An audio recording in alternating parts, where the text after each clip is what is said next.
عيلة بلطجية وحرامية، كل يوم سرقة وحوارات، يابا احنا سلطة معدية، حياتنا مليانة اشتباكات. أب ومعاه ابن وابنة، ابن حرامي والتاني عنيس، قاعدة لازقة كده في خلقتنا، مش عايزة تتجوز وده جايز. بتيجي أم المصريين خاطبة لكل الناس، ده أساس عشقة للأب السنين، في بنته هتولع بالجاز عشان مالية البيت عالفاضي، وبترفض كده أي عريس. قلب المصريين مش راضي، عايزة تتجوز وتهيس، ما هي بتحب أكبر حرامي، ده كبير الحراميين، عايزة يتلموا في بيت واحد يبقوا في غرامهم عايشين.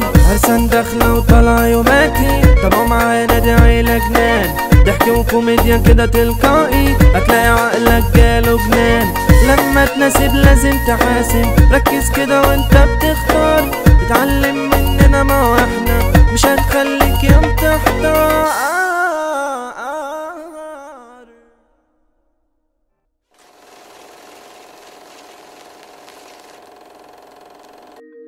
حبيب الليل وحب عمري الغايب، ازيك يا ذكر الذكور يا غضنفري المصون. احب اعرفكم بقى بالمعلم. سيبي لي انا الطالعه دي يا ام الوطن، اخوكم في الله المعلم حسين. حسين مين؟ انا يا حاج. يا مرحبا. اهلا بيك. اكبر تاجر فخفخين كوكتيل في الوطن الذي نسكنه والذي يسكنه، المعلم حسين. حسين مين؟ انا يا حاج. يا اهلا. اهلا بيك. يعني الجدعنه، يعني الرجوله، يعني القوة فت الجلاليب، المعلم حسين. مين المعلم حسين؟ انا المعلم. انت ما بتسالنيش انا، بتسالهم كلهم. اسالني انا. معلم انا اسف، اللي ما يعرفك يجهلك. انا المعلم حسين، ما بشربش الا عصير القصب. ها؟ والاغنيه اللي بحبها، اللي بحب اسمعها يعني، اكاد اذوب من فرط الجمال، اكاد من فرط الجمال اذوب. معلش الذوبان بيجي عند الاول. الحق يتقال وشهاده تحاسب عليها قدام ربنا، احسن فخفخينه اكلتها في حياتي من عند المعلم حسين من البراند بتاعه. احنا نتشرف بيك يا معلم حسين، ونتشرف باي راجل جدع متربي على طبليه ابوه، وعلى راي المثل الموزه لو خضره بنركنها، لو منقطه اسود تقصرها، لو مستويه بناكلها. الله ينور عليك يا معلمه، والله اتشرفنا بيك يا معلم. يا اهلا يا اهلا يا اهلا بالمعلم حسين، والله الدنيا نورت بوجودك. تحب نجيب لك واحده 20% ولا اجيب لك برشامه عشان تضرب معاها كوبايه شاي عشان تعلي معاك؟ بنت يا ساره، الشربات يا بنت معلم حسنين. حسين. لا شربات ايه؟ المعلم حسين ما بيمشيش غير بالدرينك بتاعه. ايوه فعلا، انا ما بشربش عصير غير من الجرينك بتاعي. انت جبت لي الشاليمو؟ طبعا. تنساش ابدا الشاليمو بتاعي. مش عارف قاطع كام كيلو، ممكن اغير حاجه نسمع. الناس لا بس عندك حق يا استاذه، ما القصب بيقوي العصب، قاعده معروفه وسط المجرمين والهجامين تما.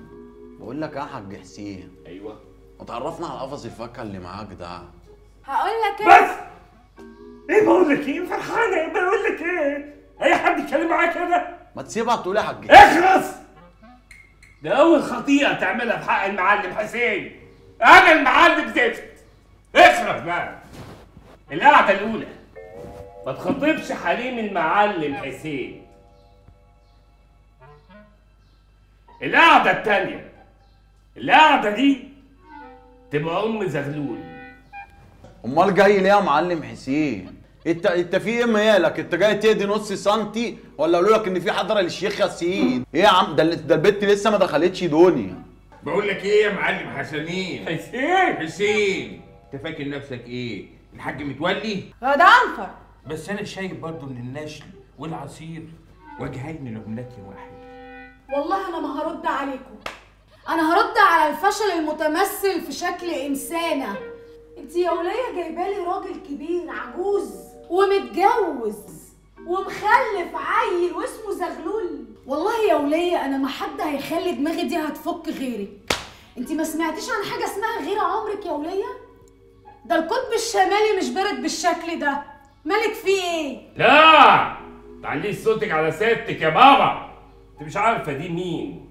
دي دي اللي زعزعت قلبي، دي عصارة أحزاني، دي كوكتيل جدعانة وفخفخينة رومانسية.